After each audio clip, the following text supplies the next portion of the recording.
see and listen to remember and accept. I vow to taste the truth of the Tathagata's words.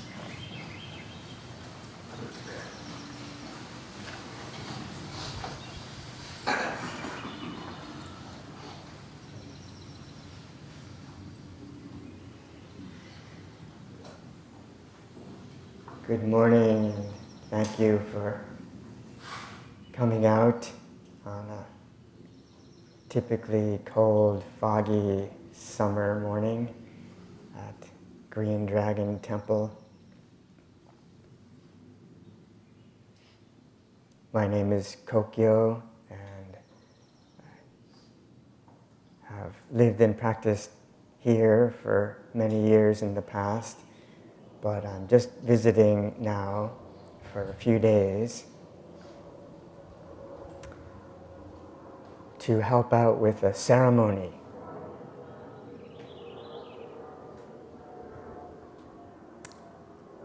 My dear teacher, old Buddha Tenshin Roshi, is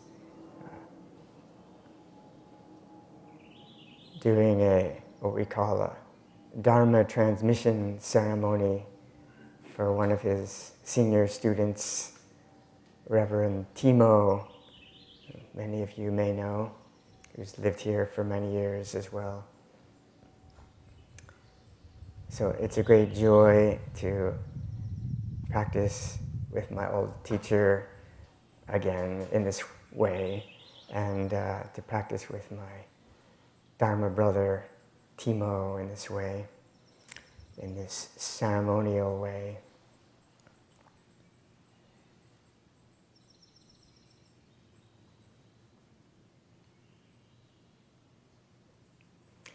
So naturally,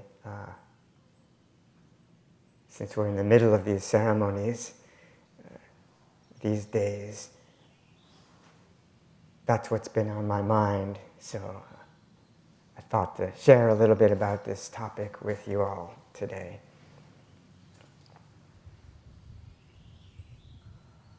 The transmission of Dharma from a teacher to a student. The inheritance of Dharma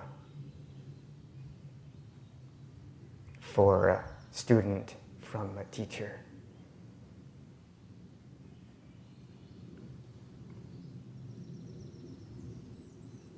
This is something, I think some version of this has been going on in all traditions of Buddha Dharma from the time of the Buddha. And maybe something like this also in all spiritual traditions. But in the Zen lineage, we really celebrated this intimate meeting of teacher and student, and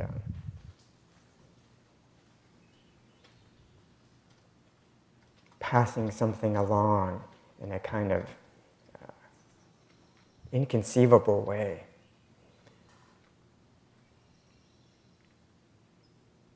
In one of our ancient teachers, Dogen's writings, he says,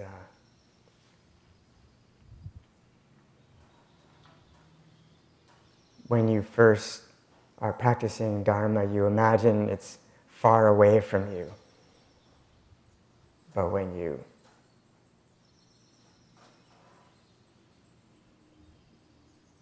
actually come to wholeheartedly practice it, you see that Dharma is already correctly transmitted. You are immediately your original self. So that's how it is for everyone who's practicing wholeheartedly. Dharma is already correctly transmitted. We are, of course, all already our original self. but it seems to take some time to fully accept this.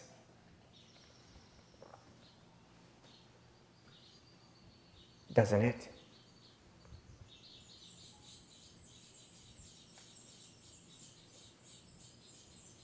Our practice, in one sense, is very simple, and it's immediate and always now. But something like Zen is, I think, to really, really appreciate the full flavor of Zen, we just have to chew it for a long time, which you're all wholeheartedly invited to do.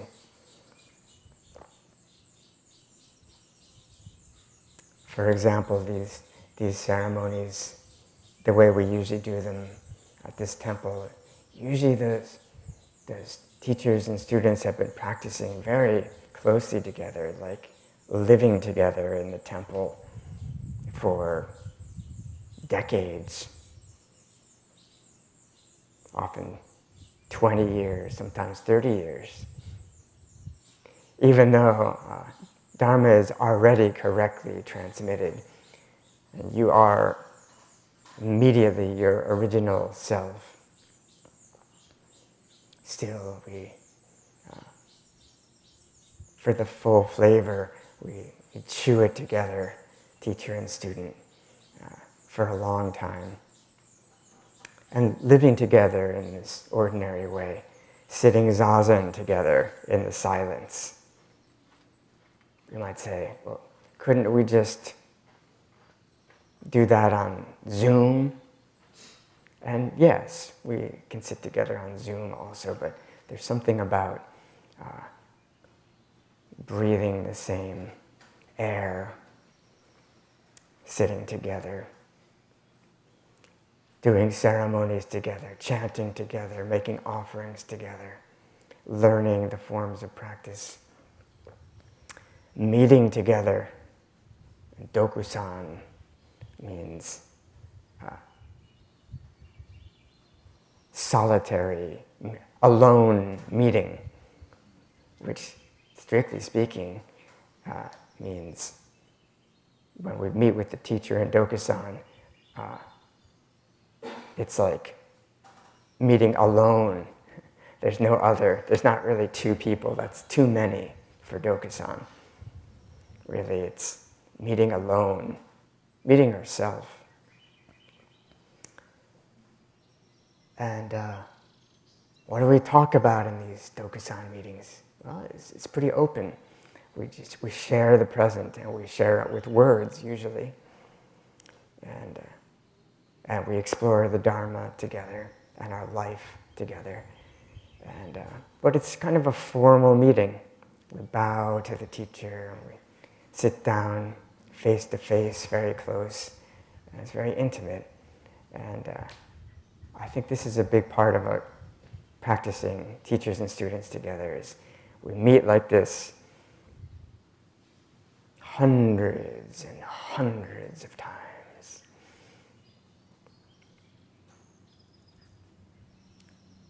Before I formally inherited my teacher's Dharma, we'd been practicing together, I think, about 20 years.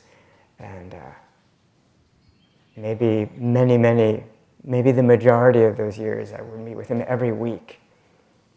So we can't count the hundreds of Dokusan meetings.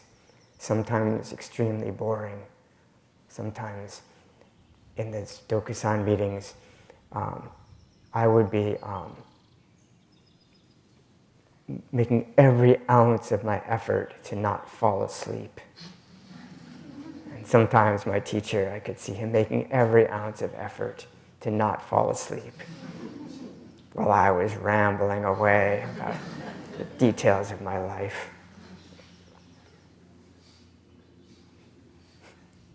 And sometimes both brightly awake. Sometimes many people, I think, have come to me and I've come to my teacher like this, well, it's a scheduled meeting, but actually I really don't have anything to say. Maybe we should just leave. And, well, wait a minute. And those are often the longest meetings. There's a lot to say when we actually take the time to just sit down together.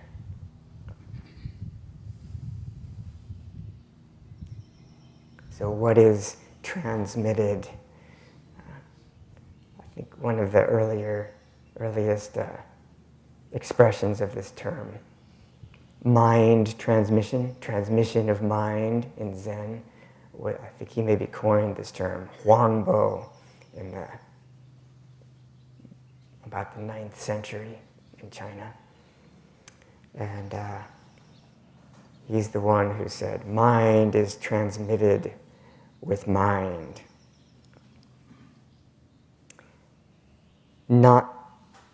To not attain a single thing is called transmission of mind. If you realize this mind, you see there is no mind and no things. So there is no mind to transmit, and this is what we call transmission of mind. But that might not happen when we think that the stuff that's swirling around in our mind is really does exist, and there is something there. Then the mind can't really be transmitted. But when we see there's nothing really there to attain or to transmit, then there can be this transmission of mind. Dogen Zenji, our Japanese lineage founder, talks about this importance of self-verification.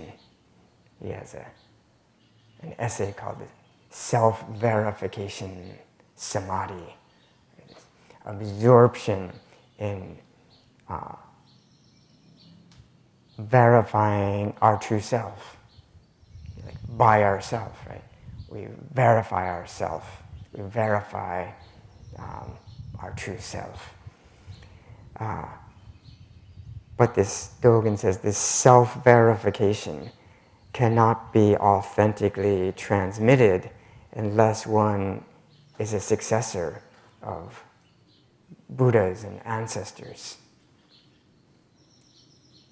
So it's a self-verification, but this doesn't happen alone without a connection with a living teacher in our tradition. Yes, we're verifying ourselves. You are immediately your original self, but this is done strangely with another, so-called other, another who is really ourself, but we need that other face, like a reflection in the mirror, to truly verify ourself.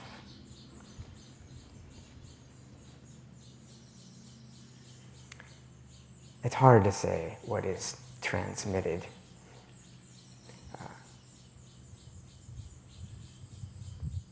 Sometimes we speak of transmission of light in our lineage. What's transmitted from teacher to student? Light. But like the light that's filling the zendo right now, we can't really see it. The light is illuminating all of us. It's illuminating the zendo. It's illuminating the Buddhas and Bodhisattvas. But we only see these appearances that are illuminated by the light. We can't really see the light. So, and this light is something that's like, doesn't have any size and shape or color. It's just illumination itself. How could that be transmitted? Well, maybe it can't literally be transmitted. sometimes when we speak of transmission of light, we might understand this as even though this inconceivable, invisible light can't be transmitted, an appreciation of the light maybe can be transmitted. Most of us, most people in the world anyway, really appreciate all these appearances that are illuminated by the light, but maybe most people don't really think about appreciating the light itself because we can't see it. It's not really anything itself. But Zen is this kind of strange practice where we can gradually learn to appreciate light more and more. We can appreciate something that we can't see, we can't get a hold of, we can't find it. But it makes everything possible. If there was no light in the room, there wouldn't really be anything to see or relate to. So we can be very grateful for light, but we take it for granted, don't we? Maybe if we're lost in the dark when the sun first comes up, then we maybe really do appreciate light. But it's easy to overlook. So maybe one way of talking about Zen practice is just, you could say suddenly or gradually, developing an appreciation, a deep, deep appreciation for light. Unlocated, ungraspable, unseeable illumination. And I feel like a lot of my appreciation for light over the years has actually come from my teacher's appreciation of light and him kind of conveying that to me. Teaching of the appreciation of light that's come through many, many teachers, actually. But sometimes it's kind of hard to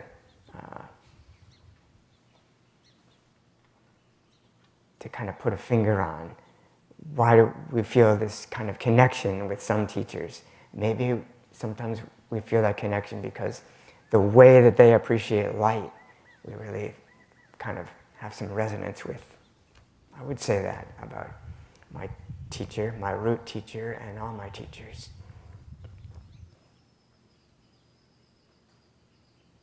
They help me to appreciate light, and the ones who appreciate light in a way that really rings true for me, I really appreciate, and therefore something's kind of transmitted there.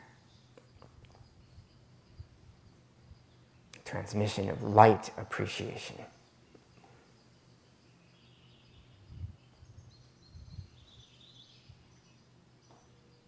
We have these phrases in English like seeing eye to eye and being on the same page. It's another way maybe to consider this Dharma transmission. We kind of have a similar appreciation for light that we develop over time, and we see eye to eye. We're on the same page. There's these different books that are about light appreciation, and maybe there's some pages on them where like, yeah, this one says it.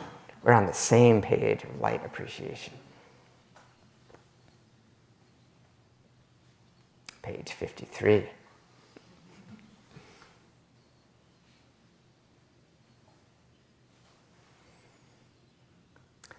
But I don't think that this means that we always have to agree completely with our teacher. That's too much. And in fact, if we agreed exactly about everything, that the lineage might die out. sometimes it's said that for the lineage to thrive,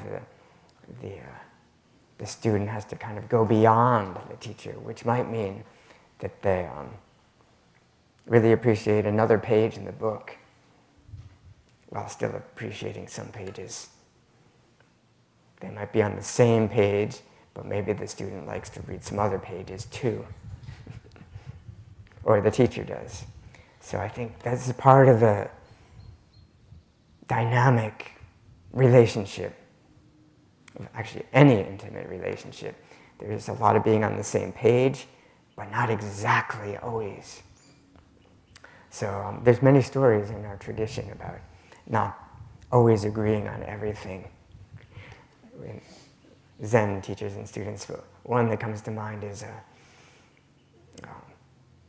there was a Zen student who became a Zen ancestor named Dharma. His name means great plum. And he practiced with his teacher, the great ancestor, horse ancestor, Matsu. And one day, Matsu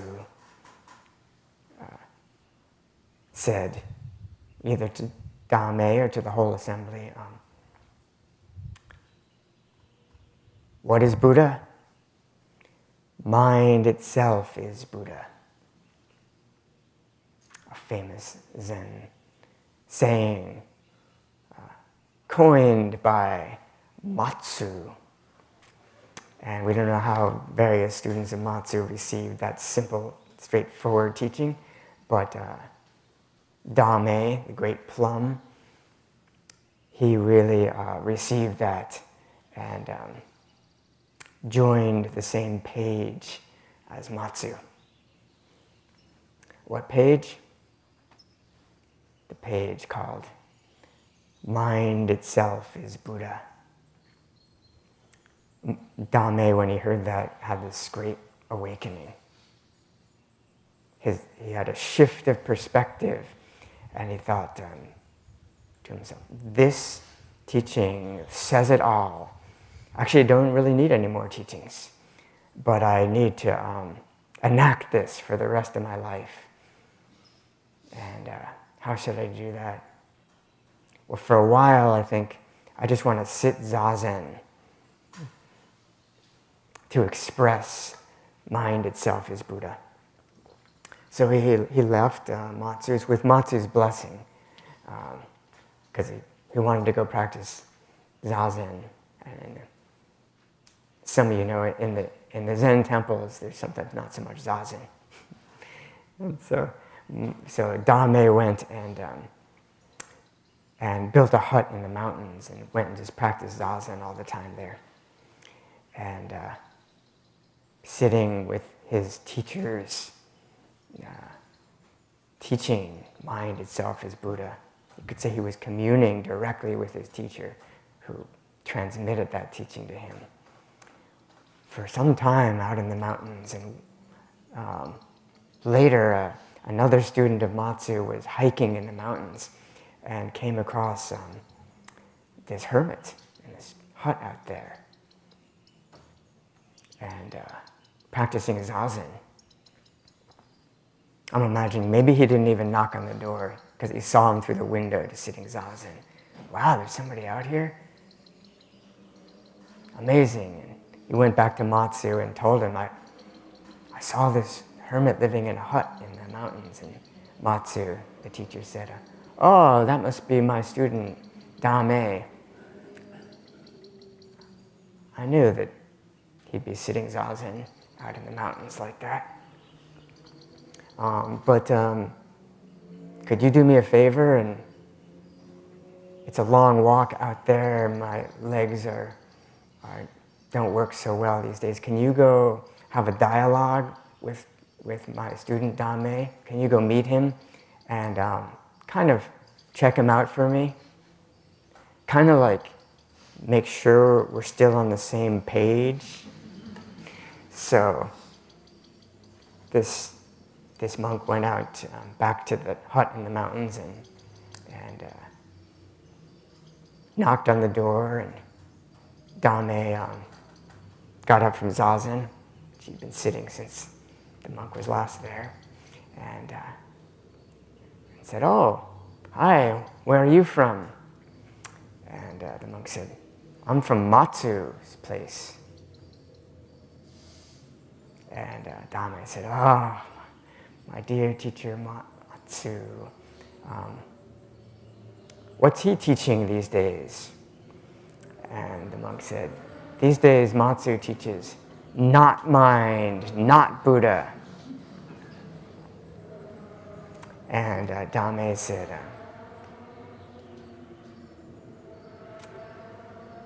"My old teacher, he's just fooling people. Really, the teaching is mind itself is Buddha." So it sounded like he maybe kind of disagreed with this new teaching of his teachers. Was he stuck in the old one? I don't want to hear the new one, because mind itself is Buddha really works. And he's got this new not mind, not Buddha. He's just messing around. He kind of critiqued his teacher, right, to this monk. And said, "My teacher's just fooling people with this new teaching." So the monk went back and reported this to teacher Matsu. And Matsu said, "Ah, Dame, the great plum is ripe." So he praised his student for disagreeing with him. He praised the student for the student's confidence in his own practice, even though it was maybe a little bit different from Matsu's current teaching. Matsu had moved on, but he didn't say, "Oh, he's still stuck in my old teaching." No, he's just a ripe plum. Anyone who goes there can take a bite of him and it will be very sweet. So that's a Zen story about maybe a slight disagreement between teacher and student, but while still being on the same page, really.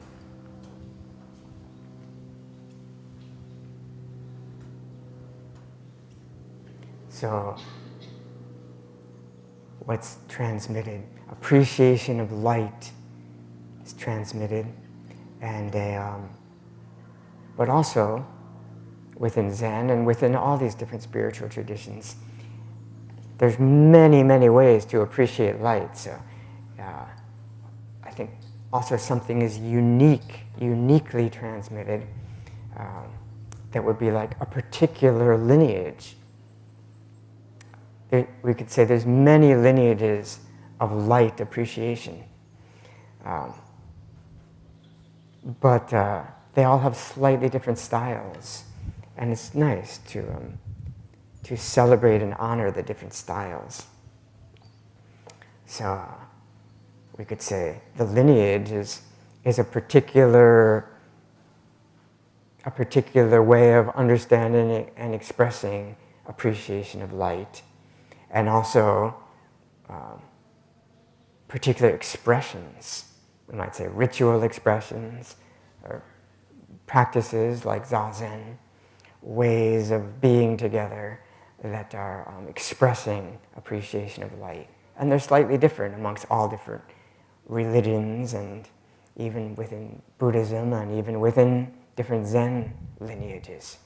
So a particular lineage style of light appreciation is being transmitted along with the essential appreciation of light.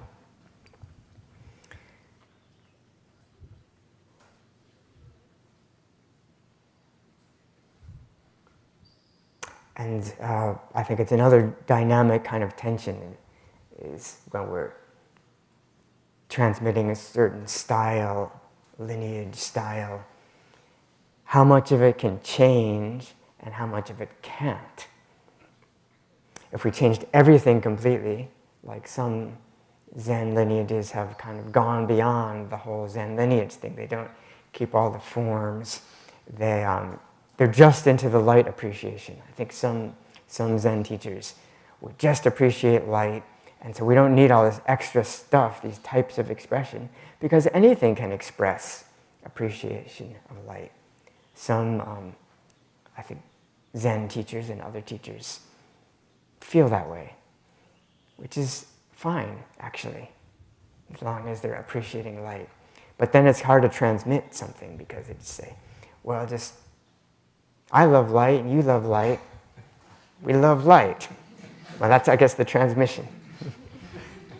But here we also have this, in addition to that loving light, we have these particular, unique forms, and they haven't changed very much for like 1,000 years or so. Kind of amazing. Many of our forms are not just from Japan, but they go back to China, Song Dynasty China. Some go to Tang Dynasty China. Some go back to the Buddha in ancient India, 2,500 years ago. Some of our particular styles, have been transmitted since the Buddha's time in India. Like the pattern of making these robes we got from Shakyamuni Buddha in 500 BC. Somehow that one stuck through all these different countries.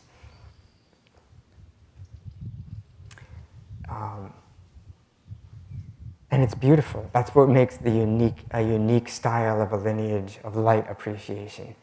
And sometimes when we first start doing these forms and ceremonies of a lineage, we think, what's this all about? I think I felt this way when I first saw them. I think maybe most people do at first.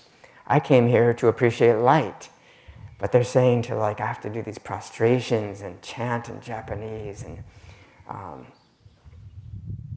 do these strange things that don't feel natural and don't seem to have anything to do with appreciation of light. But then, this is why it takes time. It seems to take some time for most people. Maybe some weeks, maybe some months, maybe some decades, to really feel, oh, that's why it's done this way. This really expresses appreciation of light so directly. But it took me a long time to kind of feel it in my bones. And other lineages would have a different way. We might have to practice that one for decades to appreciate those expressions of appreciation. So I think the transmission of the lineage is a kind of particular understanding of Buddha Dharma. There's many understandings of Buddha Dharma. Infinite. Each lineage has a particular one. And then the particular style of expressing that through ritual and forms and ways of being together. And we might say also that what's transmitted is a responsibility to continue transmitting it. It's kind of a big responsibility because it comes with all these questions. How much do we change? How innovative, how conservative, how each transmitter has to discern themselves. So the responsibility to keep it going. Why? To keep it going. We can't say, but there's something when we're appreciating light that we don't need to explain. So we have so many stories in our tradition about this transmission of Dharma. So the first Zen transmission is told in this story. That's the sixth koan in the gateless barrier, where the Buddha, Shakyamuni Buddha, is sitting on Vulture Peak in India with the great assembly, and everyone's silent, waiting for the Dharma talk, and the Buddha holds up a flower and twirls it and blinks his eyes And the assembly just sits there silently with furrowed brows. Come on, is the Buddha going to give the talk? What's with the flower thing?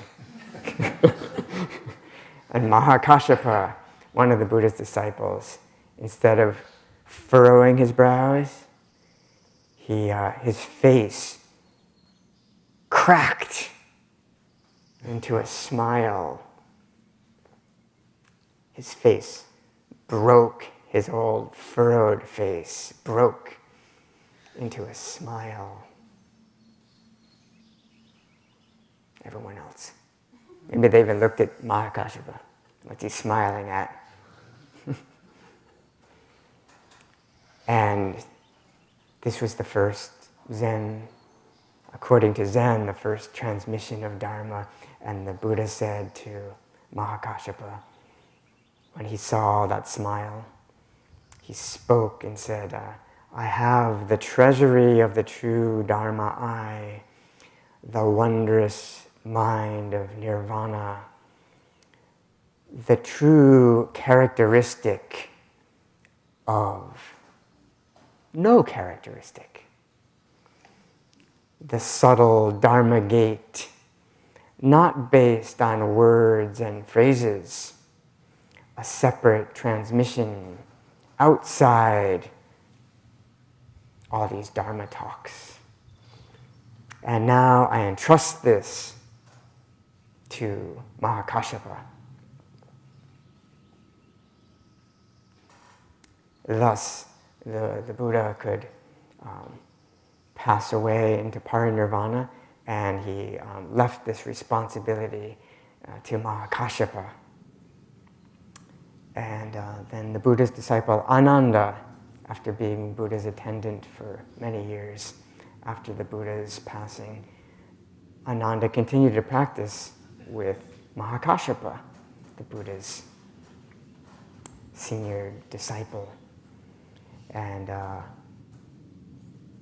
one day Ananda asked Mahakashyapa, I know that the Buddha transmitted this golden brocade robe to you, Mahakashyapa, but did he transmit anything else? What else did he transmit besides that robe? Is it just a material thing, symbol? What else did the Buddha transmit to you, Mahakashyapa? I want to know here and now.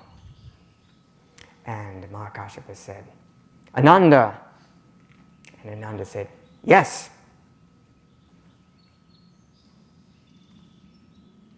And Mahakashyapa said, knock down the flagpole in front of the gate. And Ananda realized deep, deep appreciation of light for the first time.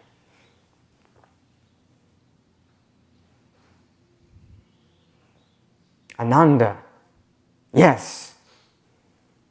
This is the second transmission of Dharma in the Buddha's lineage. So simple. Ananda, yes. It was transmitted, and then just to kind of, as a footnote to the transmission,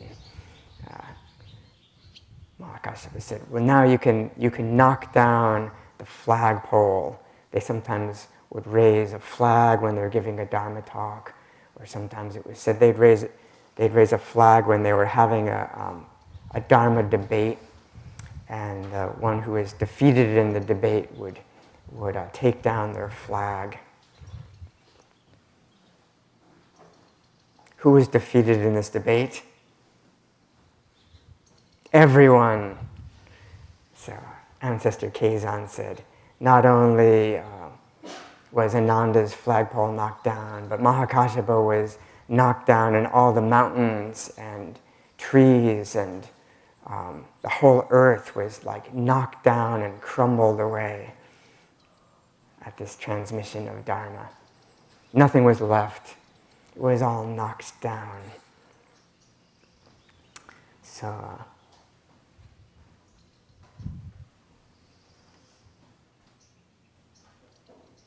our ancestor Keizan said about Buddha holding the flower up.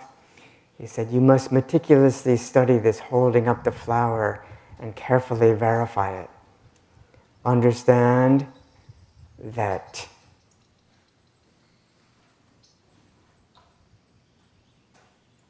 Mahakashyapa was Mahakashyapa, is Mahakashyapa, and Shakyamuni Buddha is Shakyamuni Buddha. And that is transmitting the perfectly pure way. That's his commentary on holding up the flower and smiling. And then Keizan, ancestor, says about this Ananda, yes? He says, though Mahakashyapa called Ananda, he was not calling Ananda, and Ananda's response, yes, was not an answer. That's how we could understand their conversation. That was not a conversation. So, lots more could be said about this transmission of light appreciation, transmitting the Dharma and inheriting the Dharma. And it's a big part of our tradition, and just all of you might feel like, well, that's nice, you're talking about this esoteric thing that happens at Green Gulch, but what's it have to do with my life? But so I would say, just in summary, it's definitely something about this meeting, about this intimate meeting of teachers and students. So just, I would just encourage people, maybe many people, have connections with Zen teachers. But if you hang around Green Gulch, it's easy to do because there's lots of them around here. And you might wonder, well, I have nothing to ask about. Doesn't matter. Just come and meet. And something about these meetings alone, where there's not really another, meeting yourself through another, is just one of the essential elements of the style of the Zen lineage. So an opportunity is available. So sitting zazen, Dogen Zenji says, Zen practice is two things. He said it's just wholeheartedly sitting and meeting teachers and inquiring about Dharma. These are the only things we really need in Zen. And if you miss either one of these, he says you can't hit the mark. But if you have both, you have all you need. So I'll leave you with that. And I think we have some time for discussion, for meeting. We're meeting alone here, but it looks like there's lots of people. But when we're really meeting, there's really no other. Do you have any questions or points to bring up about these topics? About the light, the appreciation of light, the Dharma, and the transmission. Yes, hi. Hey there. Thanks for your talk. You're welcome. I understand that Dharma transmission kind of meant the teacher's recognition of the student's awakening. And I also heard some teachers say that in the more recent years, that's kind of gone away. That's kind of gone away? Mm-hmm. Yeah, and I hear in Japan, there were periods where we just needed to fill seats. And maybe here in the West, I've heard of places that you kind of get transmission after X number of years. So what are your thoughts on that? What are your thoughts on how we emphasize it here at Zen Center or in your lineage? Yes, it's a big question. Wow. That's a big one. We could talk about a lot. Maybe kind of controversial even. But a good one we should talk about. We should not veer away from. I mean, many aspects to that. Like, for example, what is awakening? Is maybe the one bottom line question. But yes, I've heard such stories myself. And I think in Japan, it's true that often in modern Japan, it's the usual, most priests are born to priest fathers in Japan now, and they usually receive the Dharma of their father. Not always, but I don't know, it's maybe like 90%, or it's a huge percentage. And it happens pretty early. They're living just with their father. It's in a Zen temple, and so they're learning practice, but it's also their family life. So of course they have a very intimate relationship with their father, and I've heard stories that it's usually a little different maybe than a normal relationship of father and son. Usually sons, sometimes daughters, but it's usually the men in Japan. And it happens pretty early because they have to start taking, it's a somewhat institutional requirement to run the family temple. So it's hard to know whether there's some awakening there or not, but there's this institutional impetus, you might say, which is maybe sort of problematic if that has to happen, right? And yet we could say it shouldn't have to be a hindrance either. At San Francisco Zen Center, the style is, instead of Japan, it might be like between, say, like ordination as a priest and Dharma transmission might be like a couple of years, I think usually. And San Francisco Zen Center style is maybe more average, more like 20 years. So in that sense, that's already a difference. But it shouldn't just be about time either. And yet, as I was speaking about this point, there is something about practicing together really intimately with a teacher for a long time, just like being with anybody for a really long time.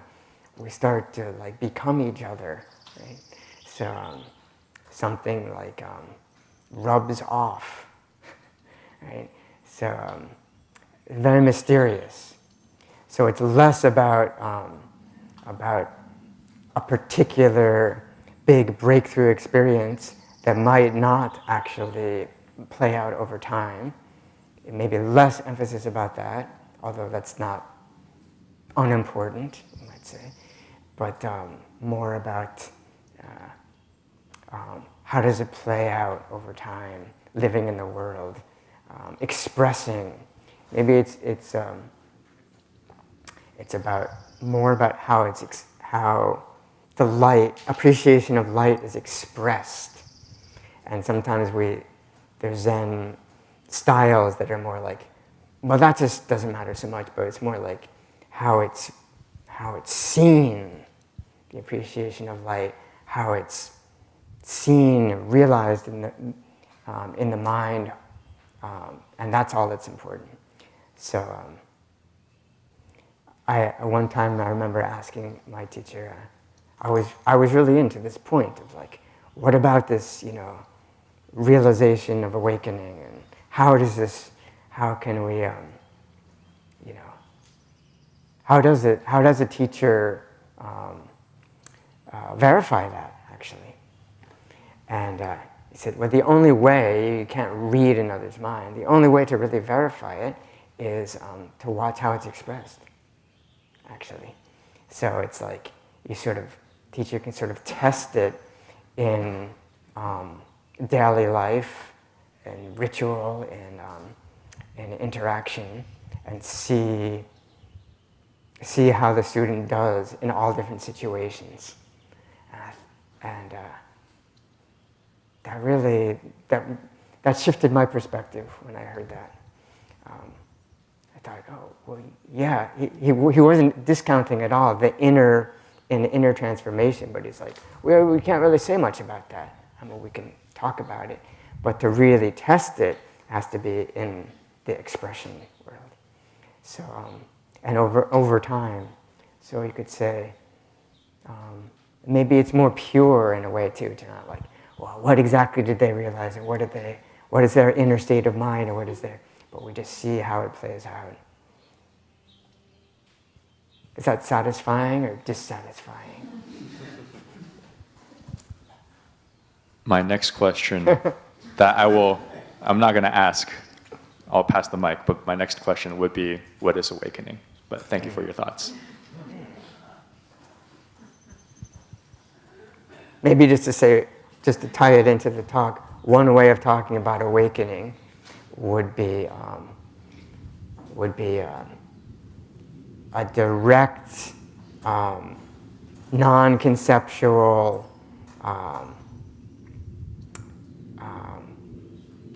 deep, intimate verification that we call simply appreciation of light.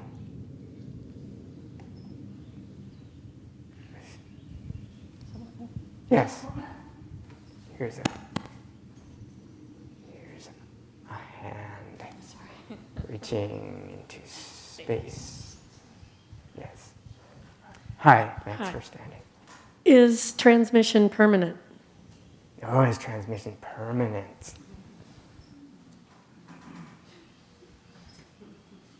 Yeah, moment to moment. So this is regarding like time, right? Another thing here, I didn't read about Buddha holding up the flower. Dogen Zenji says in his essay called the Udambara flower, he says, holding up the flower, this moment of transmission, right, was present before Buddha realized awakening. After Buddha realized awakening, and at the same time the Buddha realized awakening. In this way, the flower realizes awakening, and holding up the flower goes beyond past, present, and future. Yes, and in the koan tradition, in Dokusan, one of the questions about this koan is various questions about the holding up the flower, but one of them is, when is the holding up of the flower? So is it permanent? It's not within time, actually, right?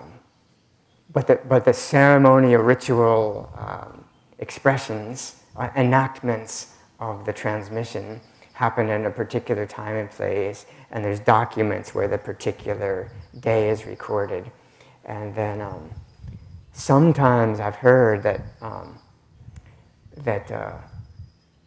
students later start doing things differently than the teacher, and like they start saying, when the teacher says, not mine, not Buddha, the student says, actually, that's not so helpful. Mind is Buddha.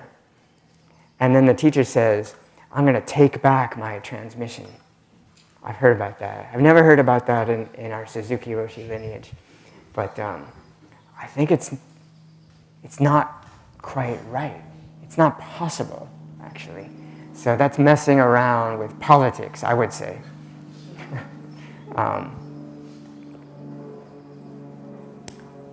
But an appreciation of light, we could say, appreciation of light. For a Buddha, they're never not appreciating light.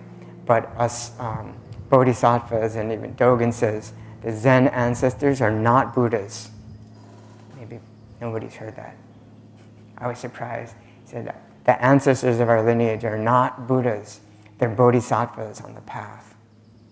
So we have this term, Buddhas and ancestors. So strictly speaking, at least one time Dogen said that. So we could say, bodhisattvas on the path don't always appreciate light. In that sense, their appreciation is not permanent, but hopefully when they forget to appreciate light,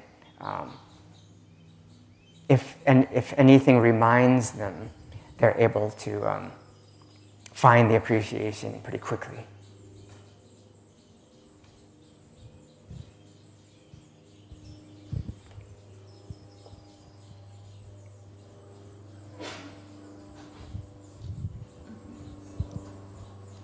Thank you for your talk. You're welcome. This is a pretty pragmatic question, more about the how of teacher and how a teacher is selected.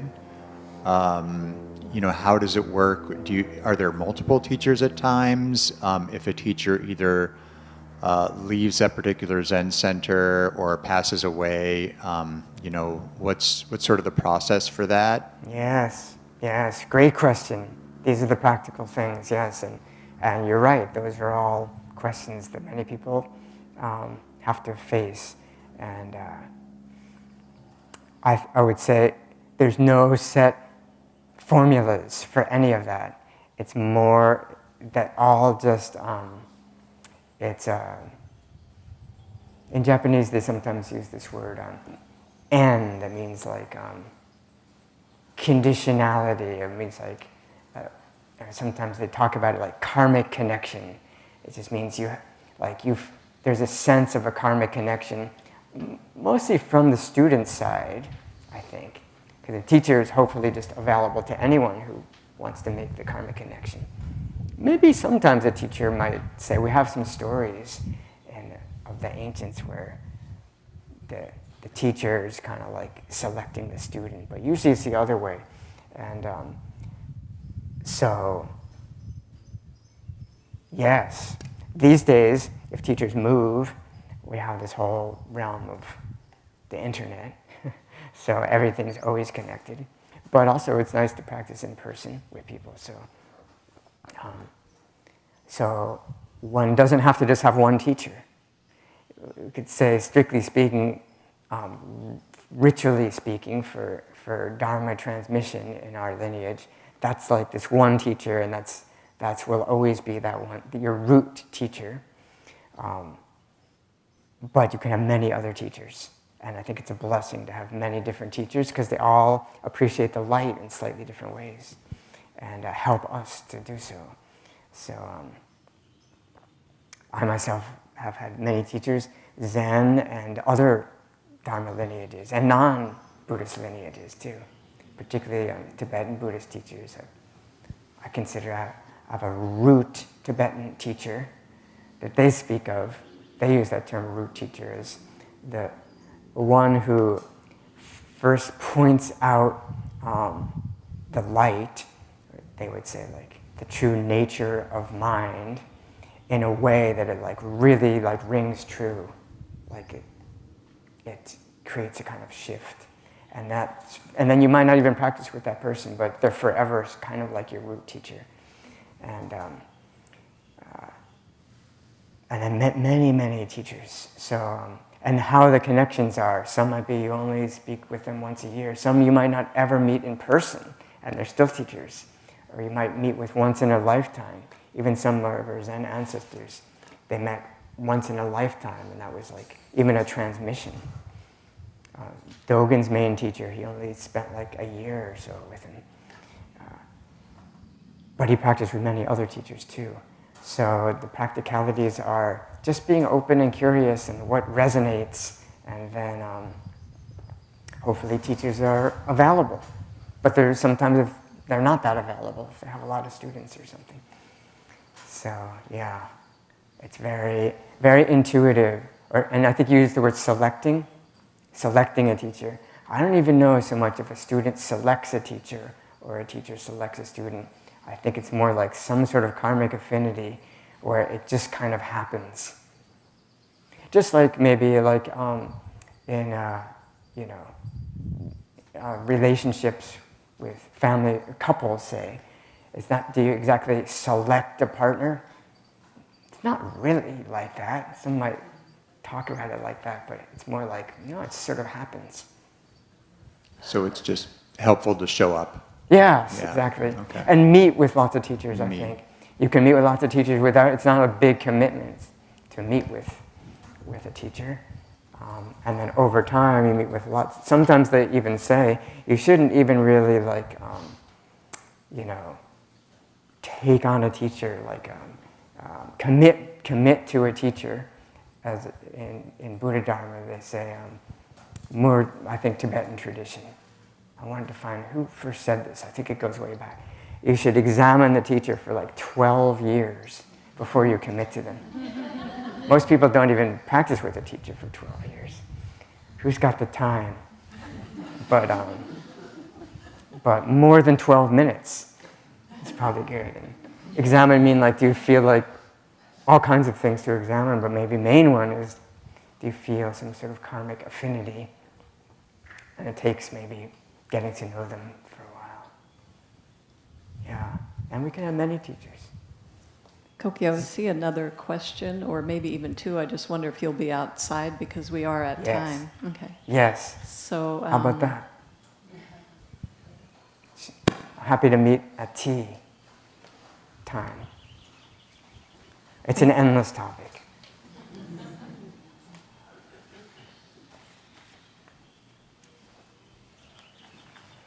There are many other things. I started writing down furiously, minutes before the talk, as they came to me. I can barely read.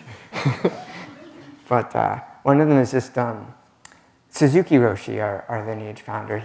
Various things he says about Dharma transmission, but one thing he says, Dharma transmission means to find your own lamp, light, we might say, through your teacher. I thought that was a very practical, straightforward, simple summary. Teacher can't give it to you. You find your own, but through